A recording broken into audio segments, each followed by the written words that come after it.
तूळ राशी म्हणजे न्याय, संतुलन आणि सौंदर्याचं प्रतीक.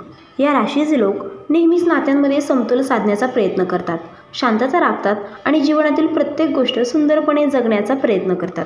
पण एक कटू सत्य असं आहे की तूळ राशीच्या जीवनातले मोठे बदल हे नेहमीच अचानक, धक्कादायक आणि गोंधळ निर्माण करणारे असतात.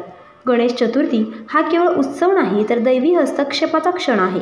या दिवशी गणपती बाप्पा आपल्या भक्तांच्या जीवनातील अडथळे दूर करतात आणि नवीन मार्ग दाखवतात. तूळ राशीसाठी यंदाची गणेश चतुर्थी ही फक्त सण नाही तर आयुष्य बदलणाऱ्या प्रवासाची सुरुवात आहे. या दिवशी सुरू होणाऱ्या दैवी शक्तींचा थेट परिणाम तूळ राशीच्या आयुष्यावर होणार आहे. ग्रहस्थिती, गुरुशनीचे विशेष योग आणि शुक्राची प्रभावी चाल यामुळे तूळ राशीच्या जीवनात 3 अशा घटना घडणार आहेत की सुरुवातीला त्या धक्का देणाऱ्या वाटतील. घरातील वातावरण हलकं फुलकं नसून अचानक अशांत होईल. रात्रीच्या स्वप्नांतून देवता स्वतः संदेश देतील. समाजात आर्थिक बाबतीत एखादा मोठा धक्का बसल्यासारखं होईल. पण या प्रत्येक धक्क्याचं शेवट मात्र सुवर्ण संधीत होणार आहे. या घटना तुम्हाला थोडक्यात हादरवतील पण दीर्घकाळासाठी आयुष्याला एक नवं सौंदर्य, नवं संतुलन आणि नवं तेज देऊन जातील. गणेश बाप्पा सांगतात, जुनं मोडून नवं घडवण्यासाठी मी आलोय. महालक्ष्मी म्हणतात, तुझ्या आयुष्याचं संतुलन आणि समृद्धी आता पुन्हा प्रस्थापित होणार आहे. त्यामुळे तूळ राशीवाल्यांनो तयार राहा, कारण गणेश चतुर्थीनंतरच्या दिवसात तुमच्या जीवनात येणारे धक्के हे प्रत्यक्षात दैवी आशीर्वादाची सुरुवात ठरणार आहे. नंबर 1 आहे घरातील तमाशा, दडलेलं सत्य उघडकीस येणार. गणेश चतुर्थीनंतर तूळ राशीच्या घरात वातावरण शांत राहणार नाही. एखादा मोठा वाद, गैरसमज किंवा लपवलेलं गुपित अचानक उघड होईल. कुटुंबात 2 गट पडल्यासारखं होईल. कोणी तुमच्या बाजूला उभं राहील तर कोणी तुमच्यावर टीका करेल. हा तमाशा इतका तीव्र असेल की काही काळ तुम्हाला वाटेल हे कुटुंब तुटणार का. पण खरी गोष्ट अशी आहे की ही घटना म्हणजे शुद्धीकरणाची सुरुवात. खोट्या नात्यांचे मुखवटे आता गळतील, खरे साथीदार अधिक जवळ येतील. घरातील दडपणं आणि अडकलेला तणाव कायमचा निघून जाईल. म्हणजेच हा तमाशा तुम्हाला आधी घाम फोडेल पण शेवटी घरातलं वातावरण हलके, मोकळे आणि आनंदी करून सोडेल.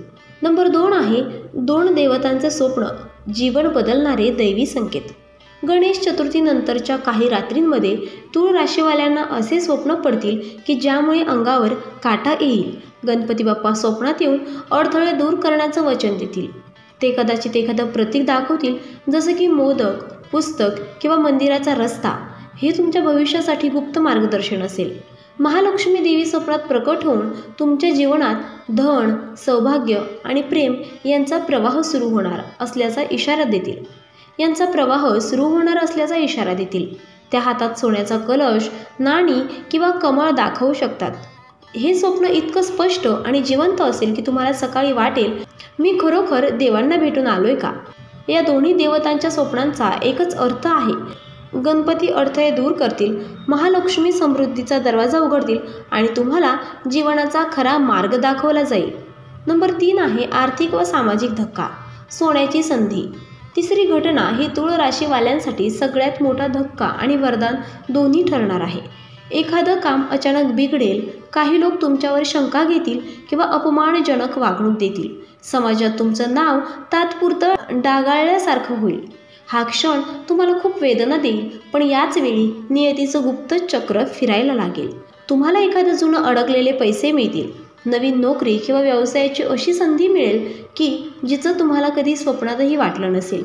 समाजात जिथे आज लोक तुम्हाला कमी लेखतात तिथेच उद्या ते तुमचं कौतुक करतील. हा धक्का म्हणजे खरं तर तुमच्या भाग्याच्या सोन्याचा दरवाजा उघडणं आहे. घरातला तमाशा गोंधळ घालून नवं संतुलन आणेल. 2 देवतांचं स्वप्न दैवी संदेश देऊन भविष्यासाठी योग्य मार्ग दाखवेल. सामाजिक, आर्थिक धक्का तुमच्या हातात सोन्याची संधी आणून देईल. तूळ राशीवाल्यांनो, गणेश चतुर्थीनंतर येणारे बदल हे साधे बदल नाहीत, हे दैवी योजनेचा भाग आहेत. पहिल्या नजरेत हे बदल तुम्हाला धक्कादायक, गोंधळवणारे आणि कदाचित मन हेलावून टाकणारे वाटतील. पण प्रत्यक्षात या घटनांचा उद्देश फक्त एकच आहे, तुमच्या आयुष्यातील जुने अडथळे, खोटं आणि अन्याय दूर करून तुमच्या जीवनातलं खरं सौंदर्य, संतुलन आणि समृद्धी पुन्हा प्रस्थापित करणं. घरात घडणारा तमाशा तुम्हाला आधी हादरवेल, पण त्यातून तुमच्या जीवनातले विष निघून जाईल. खोट्या नात्यांचा भंग होईल, खरी माणसं अधिक जवळ येतील. हा तमाशा म्हणजे तुमच्या कुटुंबासाठी शुद्धीकरणाचं स्नान आहे. स्वप्नात प्रकट होणारे गणपती बाप्पा आणि महालक्ष्मी देवी या केवळ कल्पना नाहीत, त्या म्हणजे दैवी हस्तक्षेपाचं द्योतक आहेत. देव स्वतः तुमच्या जीवनाच्या गोंधळात येऊन मार्ग दाखवायला सज्ज आहेत आणि समाजातला आर्थिक किंवा सामाजिक धक्का तो तुमच्या पायाखालची जमीन हलवेल, पण त्याच वेळी तुम्हाला अशा उंचीवर नेईल जिथे आजपर्यंत तुम्ही स्वतःलाही पाहिलं नव्हतं. या सर्व घटनांचा खरा संदेश असा आहे, हा धक्का म्हणजे शेवट नाही, तर तो नव्या सुरुवातीचा संकेत आहे. गणेश बाप्पा आणि महालक्ष्मी यांच्या कृपेने तुमच्या जीवनाचा नवा अध्याय आता सुरू होणार आहे.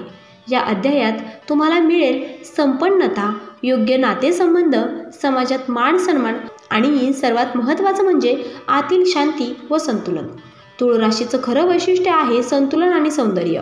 ह्या घटनेनंतर ते संतुलन आता पुन्हा प्रस्थापित होईल, म्हणून या धक्क्यांना घाबरू नका. तेच तुमच्या भाग्याच्या सोनेरी दाराकडे नेण्याचा पूल आहे. आता शेवटचा संदेश.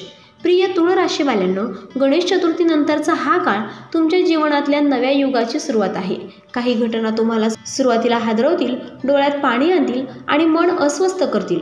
तुम्हाला वाटेल माझ्यासोबत असं का घडतंय, पण लक्षात ठेवा, जेव्हा जीवनात दैवी शक्ती काहीतरी मोठं घडवण्याचा विचार करतात, तेव्हा त्या आधी तुम्हाला जुनं नकोस आणि अपूर्ण असलेलं सर्व काही सोडून टाकायला भाग पाडतात. गणपती बाप्पा तुम्हाला सांगतात, मी आलोय तुझे विघ्न दूर करायला, तुझ्या घरातील गोंधळलेली ऊर्जा शुद्ध करायला. महालक्ष्मी देवी कुजबुजतात, मी आले तुझ्या आयुष्याला सुवर्णमयी बनवायला, तुझ्या हातात समृद्धी, सौख्य आणि नवं सौंदर्य ठेवायला. त्यामुळे तुळ राशीवाल्यांनो, घरातील तमाशाला घाबरू नका. तो तुमचं घर हलकं फुलकं करून जाणार आहे. स्वप्नातल्या देवतांना दुर्लक्ष करू नका, ते तुमच्या भविष्याचं रहस्य उघडत आहे. समाजातील धक्क्याने निराश होऊ नका, तोच तुमच्या खऱ्या उंचीवर नेणाऱ्या पायऱ्या आहेत. तुमच्या आयुष्यातला पुढचा टप्पा हा केवळ बदल नाही, तर दैवी कृपेने घडवलेली क्रांती आहे. विश्वास ठेवा, तुमचं नशीब आता सोनं होणार आहे. तुमचं आयुष्य संतुलन आणि सौंदर्यानं उजळून निघणार आहे आणि देवांच्या आशीर्वादाने तुम्ही एक नवा तेजस्वी प्रवास सुरू करणार आहात. तर मित्रांनो, व्हिडिओ आवडला असेल तर व्हिडिओला लाईक करा, चॅनलला सबस्क्राईब करा आणि आजचा व्हिडिओ शेवटपर्यंत पाहिल्याबद्दल धन्यवाद. श्री स्वामी समर्थ.